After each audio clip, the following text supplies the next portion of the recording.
Hello students. Biology में genetics के अंदर आज हम जीन विनिमय या क्रॉसिंग ओवर के बारे में पढ़ेंगे। देखिए क्या होता है जीन विनिमय या क्रॉसिंग ओवर। वह परिघटना जिसमें दो समजात गुणसूत्रों के असमजात अर्ध गुणसूत्र या नॉन सिस्टर क्रोमेटिड के मध्य जीनों का आदान प्रदान होता हो उसे जीन विनिमय कहते हैं। इस परिघटना में नए संयोजन बनते हैं। अब एक बार फिर से देखिए, इन चित्रों के माध्यम से हम समझेंगे इसी डेफिनेशन को।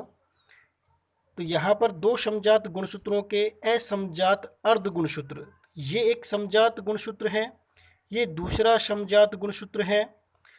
तो दो समजात गुणसूत्रों के असमजात गुणसूत्र, ये भुजा गुणसूत्र की और ये वाली भुजा गुणसूत्र की, ये दो अलग अलग गुणसूत्रों की भुजाएं हैं, तो इसको हम बोलते हैं असमजात अर्ध गुणसूत्र या नॉन सिस्टर क्रोमेटिड। यहाँ पर ये भुजा समजात, ये भुजा समजात, ये दोनों भुजाएं आपस में एक दूसरे की समजात हैं। इधर इस गुणसूत्र में ये भुजा आपस में एक दूसरे के समजात हैं, लेकिन इस गुणसूत्र और इस गुणसूत्र, इसमें दोनों भुजाएं, ये वाली दो भुजाएं जो है ये असमजात हैं। तो असमजात गुणसूत्रों में अर्ध गुणसूत्र, ये पूरा एक गुणसूत्र है और ये क्या है, आधा गुणसूत्र, तो हम बोलेंगे इसको असमजात अर्ध गुणसूत्र। तो परिभाषा क्या हुई, वह परिघटना जिसमें दो समजात गुणसूत्रों के असमजात अर्ध गुणसूत्र, असमजात अर्ध गुणसूत्र या नॉन सिस्टर क्रोमेटिड के मध्य जीनों का आदान प्रदान होता हो, इसके ऊपर जीन पाई जाती है और यहाँ पर भी इसके ऊपर क्या है, जीन है। तो इन जीनों का क्या होगा, आपस में एक गुणसूत्र से दूसरे गुणसूत्र पर जीनों का आदान प्रदान होता है। तो जीनों का आदान प्रदान होता है तो उसे जीन विनिमय कहते हैं। और इस परिघटना में नए संयोजन बनते हैं, यानी जो माता पिता से जो संतान बनेगी उनमें विभिन्नताएं पैदा होगी, उसी को हम बोलते हैं नए संयोजन बनना। तभी तो एक माता पिता से उत्पन्न होने वाली संतानों में भिन्नता देखी जाती है।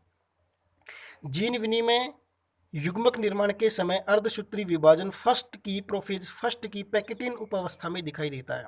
ध्यान रखना, जीन विनिमय कब दिखाई देता है, युग्मक निर्माण, गेमेटोजेनेसिस क्रिया, युग्मक निर्माण के समय अर्धसूत्री विभाजन फर्स्ट की प्रोफेज फर्स्ट की उपावस्था होती है, कौन सी, पैकेटिन, पैकेटिन उपावस्था में दिखाई देता है।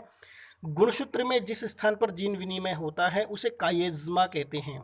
ध्यान रखना, क्या कहते हैं, जहाँ पर जीनों का विनिमय होता है काइज़मा, जैसे इस गुणसूत्र में और इस गुणसूत्र में जहाँ से जीन आपस में आदान प्रदान हो रहे हैं, तो वहाँ पे वह स्थान काइज़मा के नाम से जाना जाता है। अब इसकी हम क्रिया विधि देखते हैं। ये दो समजात गुणसूत्र हैं, ये दोनों जो भुजाएं हैं, इस गुणसूत्र की दोनों भुजाएं कहलाती सिस्टर क्रोमेटिड, इस गुणसूत्र की भी दोनों भुजाएं क्या कहलाती, सिस्टर क्रोमेटिड।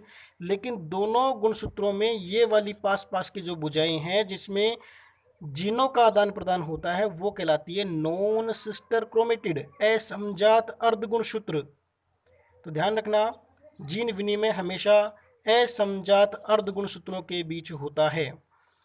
यहाँ पर आगे अगर इसके हम देखें तो इसके जीन, इस भुजा के जीन इस भुजा पर और इस भुजा के जीन इस भुजा पर क्या हो जाते हैं, गमन कर जाते हैं। इसी को हम जीन विनिमय के नाम से जानते हैं। तो ये जीन विनिमय क्रिया हो रही है। और यहाँ पर ध्यान रखना, ये जो जीन थे इस गुणसूत्र के, वो इस पर आ गए और इसके ऊपर यहाँ आ गए। तो ध्यान रखना, जिस स्थान पर जीन का विनिमय हुआ है वह स्थान काइज़मा कहलाता है। तो यहाँ पर हम इसको बोल सकते हैं या इसको बोल सकते हैं कि ये कौन सा स्थान था, ये काइज़मा के नाम से जाना जाता है। और यहाँ पर ये जो संयोजन देख रहे हैं आप, ये पैतृक संयोजन, यहाँ पर ये पैतृक संयोजन, क्योंकि हमने ऐसे गुणसूत्र लिए थे लेकिन ऐसे नहीं लिए थे, तो ये क्या है, ये नए संयोजन बने हैं, नए वेरिएशंस बने हैं, ये नए भिन्नता के रूप में संतति दिख रही है। तो ये जीन विनिमय की क्रियाविधि है। अब हम देखते हैं जीन विनिमय के प्रकार। काइज़मा बनने की संख्या के आधार पर जीन विनिमय तीन प्रकार के होते हैं। कितने प्रकार के होते हैं, तीन प्रकार के होते हैं। कौन कौन से होते हैं, एकल जीन विनिमय, दोहरा जीन विनिमय और बहु जीन विनिमय, single crossing over, double crossing over और मल्टीपल क्रॉसिंग ओवर। पहला देखते हैं हम एकल जीन विनिमय। एकल मतलब एक। एकल जीन विनिमय क्या होता है, इसमें नॉन सिस्टर क्रोमेटिड, अब आपको समझ में आ गया होगा नॉन सिस्टर क्रोमेटिड किसे कहते हैं।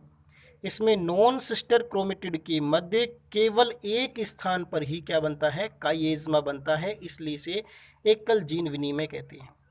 दोहरा जीन विनिमय क्या होता है? जब नॉन सिस्टर क्रोमेटिड के मध्य दो स्थानों पर काइज़मा बनता है तो उसे दोहरा जीन विनिमय कहते हैं। थर्ड क्या है? बहु जीन विनिमय। जब नॉन सिस्टर क्रोमेटिड के मध्य दो से अधिक स्थान पर काइज़मा बनता है तो उसे बहु जीन विनिमय कहते हैं।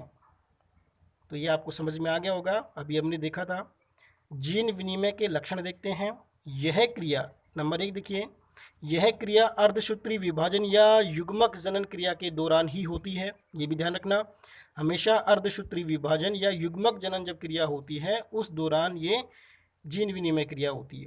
दूसरा देखिए, यह क्रिया नॉन सिस्टर क्रोमेटिड के मध्य होती है। हमेशा जो गुणसूत्र है उसमें दो समजात गुणसूत्रों के असमजात अर्ध गुणसूत्र के बीच ये क्रिया होती है, तो इसको हम बोलते हैं यह क्रिया नॉन सिस्टर क्रोमेटिड के बीच होती है। थर्ड देखिए, जीन विनिमय क्रिया गुणसूत्र की लंबाई पर निर्भर करती है। बिल्कुल सही बात है। गुणसूत्र की लंबाई अधिक होने पर जीन विनिमय की प्रतिशतता भी अधिक होगी। कोई गुणसूत्र जितना लंबा होगा उस पर जीन विनिमय उतना ही अधिक होगा। जो गुणसूत्र छोटा होगा उसमें जीन विनिमय उतना ही कम होगा। एक गुणसूत्र पर जीन जब पास पास हो तो जीन विनिमय की प्रायिकता कम होगी। ध्यान रखना, कोई भुजा गुणसूत्र की है उस पर पास पास अगर जीन है तो वहाँ पर जीन विनिमय कम होगा, ये चीज़ ध्यान रखना। तथा जीन दूर दूर होने पर जीन विनिमय की प्रायिकता भी क्या होगी? अधिक होगी।